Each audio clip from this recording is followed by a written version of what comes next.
মাজত ফুটাই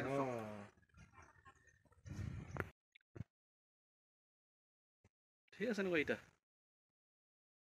600 বছৰীয়া যি আহোম ইতিহাস গৌৰৱোজ্জ্বল ইতিহাস আছে সেই ইতিহাসৰ চানেকি স্বৰূপ যে আপোনালোকৰ আমি য'ত খাৰা হৈ আছোঁ এইটো হৈছে নাৰায়ণপুৰ অঞ্চলত থকা ঐতিহাসিক এটা মৈদাম আমি যিমানটো গম পাইছোঁ যে এই মৈদামৰ কাষতে আছিল প্ৰায় 13টা মৈদাম সেই 13টা মৈদাম বিভিন্ন সময়ত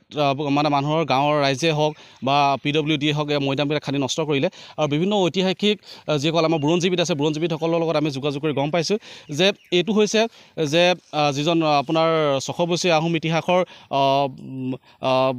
চুঙীসকলৰ লগত যিটো মানে যুদ্ধ বিগ্ৰহ হৈছে তেতিয়া তাত মৃত্যু হোৱা এজন ৰাজবিষয়া মৈদাম আৰু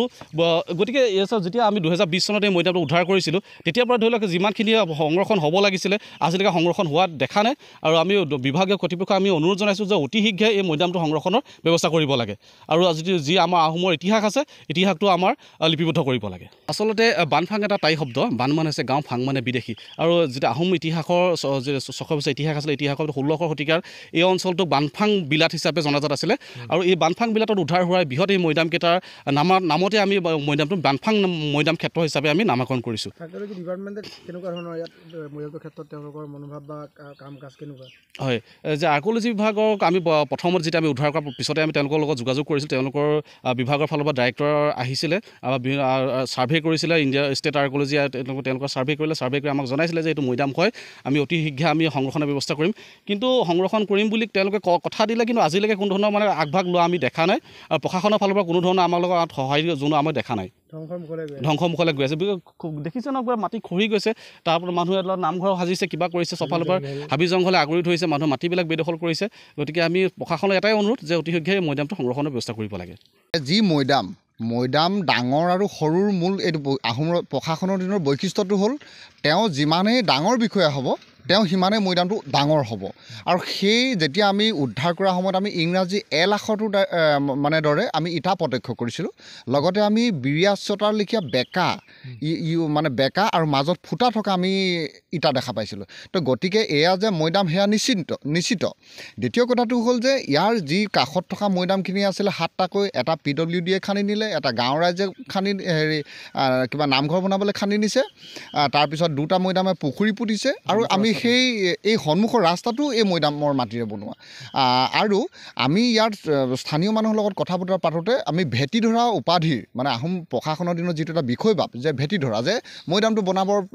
বনোৱা সময় পিছৰ পৰা ধৰি হয়তো কি হ'বা সেই সময়ত বাঘ বা শিয়াল বা কি হ'বা মৈদামটো খান্দিব পাৰে গতিকে ভেটিটো খহি নাযাবৰ কাৰণে ভেটি ধৰা এজন বিষয়বাব দি অলপ দিন ইয়াত ৰাখিছিলে আৰু কাষৰ সেই মৈদাম যিকেইটা খান্দি দিছিলে সেই খান্দি নিওঁতে উদ্ধাৰ হোৱা ভোগজৰা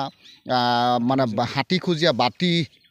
বাতি কৰিগুটি এই গোটেই বস্তুখিনি কিন্তু ফটো কিন্তু আমাৰ হাতত আছে আৰু এই স্থানীয় ৰাইজৰ হাততো আছে কিন্তু এতিয়া কথাটো হ'ল কি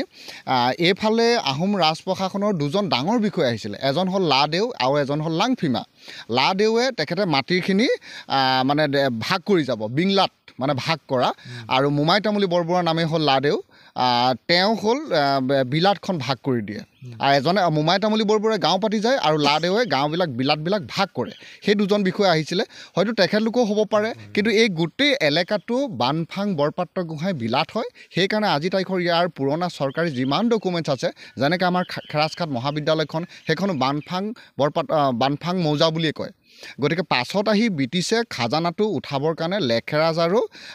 কিবা কয় আৰু এটা শব্দ আছিল মই সেইটো পাহৰি গৈছোঁ এই গোটেই বস্তুখিনি এতিয়া শেষত কথাটো হ'ল কি আমাৰ নাৰায়ণপুৰ বৃহত্তৰ নাৰায়ণপুৰৰ মৌজাৰ ভিতৰত যথেষ্টখিনি প্ৰত্নতাত্ত্বিক পুৰাতত্ত্ব বিভাগৰ সমল আছে পৰ্যটনৰ এটা সুন্দৰ স্থান হ'ব পাৰে মাঘনোৱা দৌলৰ লগত জড়িত এই গোটেই অঞ্চলবিলাক যদি আমি পৰ্যবেক্ষণ কৰি এটা সুস্থিৰভাৱে চৰকাৰ প্ৰশাসনে যদি পৰিকল্পনা কৰে তেতিয়াহ'লে আমাৰ ইয়াত এই নিবনুৱা সমস্যাৰ দূৰ হোৱাৰ কিন্তু 2টা হ'লেও ঢাপ আগবাঢ়িব বুলি আমি আশা ৰাখোঁ আমি প্ৰশাসন আৰু ডিপাৰ্টমেণ্টক আমি নিবেদন কৰিব পাৰোঁ তাৰ বাহিৰে আমাৰ হাতত নাই প্ৰত্নতাত্ত্বিক পুৰাতত্ত্ব বিভাগৰ ডাইৰেক্টৰ ডেপুটি ডাইৰেক্টৰ ইঞ্জিনিয়াৰ সকলোক আমি ইয়ালৈ আনিছোঁ আমি MLA স্থানীয় MLAক আমি জনাইছোঁ DC-ক জনাইছোঁ চাৰ্কুল অফিচাৰক আমি ইয়াত আনি দিছোঁ 422 নম্বৰ দাগত এবিঘা একঠা 14 লোচা মাটি এই মৈদামৰ নামত দৌল বুলি সংৰক্ষিত হৈ আছে তো গতিকে তাৰপিছত আমি আৰু চৰকাৰক কি ডাটা দিব লাগিব তেখেতলোকে সংৰক্ষণৰ কাৰণে ব্যৱস্থা কেতিয়া ল'ব আমি আক্ষেপেৰে আজি ক'ব বিচাৰিছোঁ